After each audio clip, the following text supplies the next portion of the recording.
আসসালামু আলাইকুম, সবাইকে স্বাগত জানাচ্ছি ইতালির পালের্মো শহর থেকে। বাংলাদেশ থেকে ইউরোপে আসার জন্য আমরা সবসময় ইউরোপ যে কোনো কান্ট্রি হোক, সেটা সেনজেন বা নন সেনজেন, যে কোনো কান্ট্রিতে আমরা আসার জন্য সবচেয়ে প্রথম সারি যে দেশগুলো সেটা ইউরোপই থাকে। সো আমরা সবসময় এই চিন্তাটা করি যে এই মুহূর্তে আমি কোন দেশের জন্য আমি অ্যাপ্লিকেশনটা করতে পারি, অর্থাৎ আমার জন্য কোন দেশের অ্যাপ্লিকেশনটা করা সহজ হবে, বা কোন দেশ থেকে আমি আমার যে ভিসাটা রয়েছে সেটা আমি খুব সহজে পেয়ে যাব। সো আমি আজকে আপনাদেরকে একটা দেশের কথা বলবো, যেটাকে আমরা চিন্তা করতেছি, বা এরকম ঘোষণা চলে আসছে যে আপকামিং যে ইউরোপীয় ইউনিয়নের সদস্য হতে যাচ্ছে, অর্থাৎ ইউ যে পার্লামেন্ট রয়েছে সেখানে নতুন আরেকটা দেশ যুক্ত হচ্ছে। মেবি সেটা সামনের বছরে, অর্থাৎ 2027 সালে যে দেশটা যুক্ত হচ্ছে সেটা হচ্ছে মন্টিনিগ্রো। আপনারা জানেন এই মন্টিনিগ্রো বাংলাদেশকে কিন্তু ভিসা দিচ্ছে এখন, ওয়ার্ক পারমিট ভিসা। ইভেন আমি যখন বাংলাদেশে ছিলাম তখন অনেক ভাই মন্টিনিগ্রোতে আসছে ভিসা নিয়ে। সো যারা এখন চিন্তা করতেছেন যে এই মুহূর্তে আমরা নন সেনজেন যে দেশগুলো রয়েছে সেখানে কোন দেশটাতে আমরা অ্যাপ্লিকেশন করলে সবচেয়ে বেটার হয় বা সবচেয়ে ভালো হয়, সো আমি আপনাদেরকে সাজেস্ট করবো আপনারা বলকান কান্ট্রি মন্টিনিগ্রোতে আপনার অ্যাপ্লিকেশন সাবমিট করতে পারেন। দ্রুততার সাথে আপনি ভিসা পেয়ে যাবেন, এবং ইন ফিউচারে আপনার সাথে কি হতে পারে সেটা আমি প্রথমেই আপনাদেরকে বলে দিচ্ছি যে আপকামিং যে ইউরোপীয় ইউনিয়নের সদস্য রাষ্ট্র হতে যাচ্ছে সেটা হচ্ছে মন্টিনিগ্রো। সো কেন আমরা এখানে অ্যাপ্লিকেশন করবো না? আচ্ছা, মন্টিনিগ্রোতে আপনি সুযোগ সুবিধা কীরকম পেতে পারেন দেখেন। বলকান যে কান্ট্রিগুলো রয়েছে সেখানে আপনি একেবারে হাইলি খুব বেশি স্মার্ট স্যালারি পাবেন, সেটা চিন্তা করাটা আমাদের জন্য বোকামি হবে। সো স্যালারিটা আপনি ওইভাবে একেবারে ওইটাও চিন্তা করতে পারবেন না যে হয়তো বা 20,000, 25,000, 30,000 টাকা, এরকম না। আপনি যদি কাজে দক্ষতা আপনার থাকে তাহলে মন্টিনিগ্রোতে আপনি ভালো টাকা ইনকাম করতে পারবেন। ইভেন সেখানে আপনি ভালো একটা লাইফ লিড করতে পারবেন, কারণ মন্টিনিগ্রো অর্থনৈতিকভাবে যে অর্থনীতি রয়েছে তাদের, সেটা অবশ্যই শক্তিশালী। আর আপনারা এই বিষয়টা মাথায় রাখবেন, ইউরোপীয় ইউনিয়ন যেহেতু কোনো একটা দেশকে তাদের সংগঠন বা তাদের যে 29টা দেশ এখন বর্তমানে রয়েছে সেখানে অ্যাড করবে, অবশ্যই তারা তাদের ওই দেশটার যে অর্থনীতি রয়েছে সেটা কি ওই তাদের যে ক্রাইটেরিয়া রয়েছে সেটার মধ্যে পড়ে কিনা সেটা বিশ্লেষণ বা বিচার করেই কিন্তু তাদেরকে অ্যাড করা হয়। সো অবশ্যই তাদের অর্থনীতি ভালো রয়েছে, এবং সেখানে আপনি আপনার যে চাহিদা রয়েছে আপনার অর্থনৈতিক এবং আপনার যে ইউরোপে আপনার সেটেল হওয়ার বিষয়টা সম্পূর্ণ কিন্তু আপনি সেখানে সম্পাদন করতে পারবেন, এটা নিঃসন্দেহে বলা যায়। সো কেন আমরা অ্যাপ্লিকেশন করব? অবশ্যই আমরা এখন এই মুহূর্তে যারা আপনারা ইউরোপে আসতে চাচ্ছেন, মন্টিনিগ্রো আপনার জন্য সবচাইতে ভালো অপশন হতে পারে। আচ্ছা, নেক্সট যে সেনজেন কান্ট্রিটা হবে, অর্থাৎ যেটা এবছরই হওয়ার কথা ছিল জানুয়ারি ফেব্রুয়ারিতে, মেবি কোনো একটা কারণে সেটা তাদের প্রসেসিংয়ে কিছুটা ব্যাঘাত ঘটিয়েছে, যেটা আমরা 2026 সালের জানুয়ারি থেকে যেটা জয়েন করার কথা ছিল সেনজেন এরিয়াতে, সেটা হচ্ছে সাইপ্রাস। আচ্ছা, সাইপ্রাস কিন্তু আপনারা জানেন যে সাইপ্রাস দুইটা ভাগে বিভক্ত। একটা সাইট নিয়ন্ত্রণ করে সম্পূর্ণ তুর্কি, এবং অন্য আরেকটা সাইট নিয়ন্ত্রণ করে গ্রিস। সো যে এরিয়াটা আপনার সেনজেন এরিয়াতে নেবে সেটা হচ্ছে গ্রিসের অধীনে যতটুকু আছে এতটুকু। বর্তমানে গ্রিসের অধীনে যতটুকু সাইপ্রাস রয়েছে সেটা কিন্তু ইউরোপীয় ইউনিয়নের সদস্য।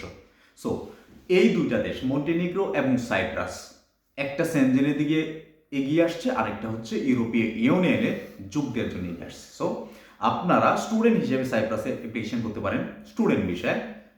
আর যদি ওয়ার্ক পারমিটে আপনারা চান তাহলে মন্টিনিগ্রো আপনাদের যদি সবচেয়ে বেস্ট অপশন হতে পারে। আমি আবার বলতেছি, মন্টিনিগ্রো বলকান কান্ট্রি, অর্থাৎ সার্বিয়া, কসোভো, আলবেনিয়া এবং বসনিয়া, এর মাঝখানে হচ্ছে এই দেশটা। এখানে আপনারা অ্যাপ্লিকেশন করতে পারেন। আমরা যেহেতু ইউরোপের যে ব্যাপারটা আমরা সবসময় চিন্তা করি প্রাকৃতিক সৌন্দর্য, যেখানে মনের একটা প্রশান্তির ব্যাপার থাকে, বিশেষ করে আমি এটা খুব দৃঢ়ভাবে বিশ্বাস করি যে যারা ইউরোপে বা আমেরিকা, কানাডা বা যেখানে আমরা অ্যাপ্লিকেশন করতে চায় না কেন, আমাদের প্রাকৃতিক সৌন্দর্য বা প্রাকৃতিক সৌন্দর্য উপভোগ করার মতো যে ব্যাপারটা, সেটা কিন্তু আমাকে প্রথমেই আমাদের মাথার মধ্যে এই চিন্তাটা আসে। সো মন্টিনিগ্রো যদি আপনি দেখেন তাহলে ইউটিউবে সার্চ করে দেখতে পারেন, সেটা পাহাড় পর্বতের একটা দেশ, খুবই খুবই সুন্দর, এত সুন্দর অবিশ্বাস্য মনে হবে আপনার। ছোট ছোট লেক সেখানে রয়েছে পাহাড়ের একেবারে নিচ দিয়ে, আর ওইখানে আপনার অর্থনৈতিক সিস্টেম ভালো রয়েছে, জীবনের মান ভালো, সেখানে আপনার স্বাস্থ্য সেবা ভালো, আপনার কাজের পরিধি ভালো। যেখানে বাঙালি কম সেখানে আপনার কাজের যে জায়গাটা সেটা অনেকটাই ভালো হয়, এটা আমরা নিঃসন্দেহে বলতে পারি। সো অবশ্যই আমরা এখানে অ্যাপ্লিকেশন করতে পারি। এখন ভিসা প্রসেসিংয়ের যে ব্যাপারটা, সেটা হচ্ছে সবচেয়ে গুরুত্বপূর্ণ বিষয়, যে মন্টিনিগ্রো নিয়ে আসলে কোন এজেন্সি কাজ করে বা কোন এজেন্ট কাজ করে, সেটা আমরা কিভাবে খুঁজে পাবো বা কিভাবে বের করবো, এটা হচ্ছে আমাদের মধ্যে সবচেয়ে বড় প্রবলেম। বা যারা ইতিমধ্যে এই দেশগুলো নিয়ে কাজ করে তাদেরও যে সফলতার হার, সেটা কিন্তু খুবই খুবই কম বলা যায়। কারণ ওইসব দেশে বাংলাদেশি যারা আসে তারা খুব বেশি কাজ করে না, ওইখান থেকে চলে আসে। বিশেষ করে আমরা ইতিমধ্যে জানি Albania, Kosovo, Serbia, Bulgaria, Romania এবং মলদোভা, এমনকি ক্রোয়েশিয়া, এই যে দেশগুলোর কথা আমি বললাম, সেখানে কোনো একজন বাংলাদেশি থাকে না। সেখান থেকে তারা সরাসরি এই ইতালিতে চলে আসে বা ফ্রান্সে চলে আসে বা স্পেনে চলে আসে। একটা সময় পর্তুগাল পর্যন্ত যেত, যখন সেফ এন্ট্রি, অর্থাৎ পর্তুগাল সরকার যেটা বন্ধ করে দিয়েছে, সেফ এন্ট্রি যতদিন চালু ছিল ততদিন পর্যন্ত সবার টার্গেট কিন্তু, বিশেষ করে আমাদের বাংলাদেশিদের টার্গেট কিন্তু পর্তুগাল ছিল।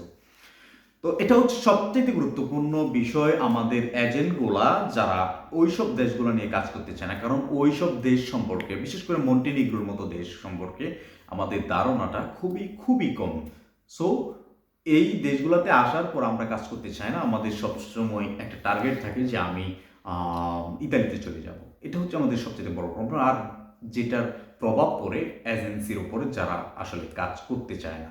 তবে হ্যাঁ, আমি, আপনারা জানেন যে কোনো সময় আমি কোনো এজেন্সিকে সাজেস্ট করি না বা কোনো এজেন্সিকে আমি প্রমোটও করি না। সো এই জিনিসটা বা এই ব্যাপারটা আপনাদের সাথে আমি সরাসরি বলতে পারছি না যে আপনারা কোন এজেন্সির মাধ্যমে কাজ করবেন। তবে হ্যাঁ, বাংলাদেশ থেকে বেশ কয়েকটা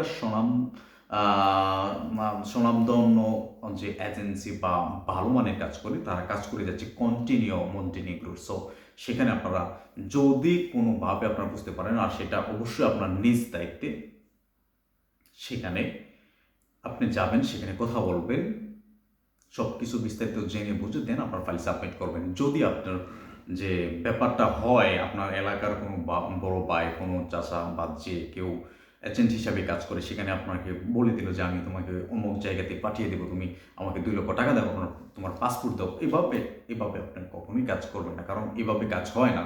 এটা মিডল ইস্টের কোনো দেশ না যে আপনি পাসপোর্ট আর মেডিকেল রিপোর্ট জমা দিলেন, আপনার 6 মাসের ভিতরে আপনার পাসপোর্টে ভিসা লেগে গেল। ব্যাপারটা আদৌ এমন না। এমনও হতে পারে যে মন্টিনিগ্রো যে এম্বাসি রয়েছে, সেখানে আপনার এম্বাসি ফেজ করে দেন আপনার ভিসাটা আপনাকে নিতে হবে।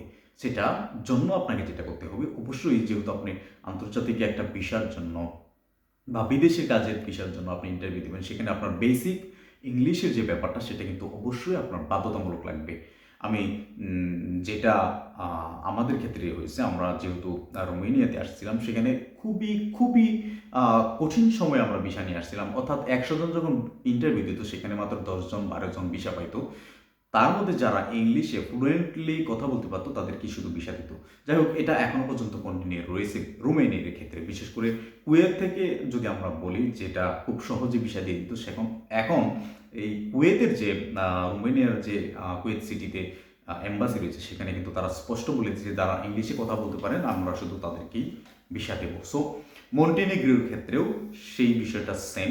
যদি আপনাকে এম্বাসি ফেস করতেই হয়, আপনাকে কিন্তু ইংলিশে ভালো কথা বলতে হবে। অর্থাৎ আপনার আইএল টেস্টের কোনো প্রয়োজন নেই বা আইএল টেস্টের যে স্কোর, সেটার কোনো প্রয়োজন নেই। তবে হ্যাঁ, ইংলিশে কথা বলার দক্ষতা কিন্তু আপনার, বেসিক দক্ষতা কিন্তু আপনার থাকতে হবে। আদারওয়াইজ আমি মনে করি ইউরোপের মন্টিনিগ্রো কেন, কোনো দেশে আপনার ভিসা অ্যাপ্লিকেশন করাটা আপনার জন্য ভালো বা সহজ বিষয় হবে না। যাই হোক, মন্টিনিগ্রোতে অ্যাপ্লিকেশন করতে পারেন। আপকামিং, আমি আবার বলতেছি, আপকামিং যে দেশটা ইউরোপীয় ইউনিয়নে যোগ হতে যাচ্ছে, সেটা হচ্ছে মন্টিনিগ্রো। সেখানে আমরা আসতে পারি, সেখানে আমাদের ব্যাপক চাহিদা রয়েছে, কাজের ক্ষেত্র রয়েছে, সেখানে আমাদের যে কেরিয়ার সেটা আমরা ডেভেলপ করতে পারি, আমরা সেখানে স্থায়ী হতে পারি, সেখানে আমরা ভালো কিছু কিন্তু করতে পারি। সো কেন লেট করবো? অবশ্যই আমরা মন্টিনিগ্রোতে অ্যাপ্লিকেশন করতে পারি এবং মন্টিনিগ্রো আমরা ভিসা নিয়ে খুব সহজে আসতে পারি। যাই হোক, যদি নতুন কোনো আপডেট আসে মন্টিনিগ্রো বা পুরো ইউরোপের, আমি অবশ্যই আপনাদের সাথে শেয়ার করার চেষ্টা করব। ততক্ষণ পর্যন্ত ভালো থাকবেন সবাই। ধন্যবাদ সবাইকে।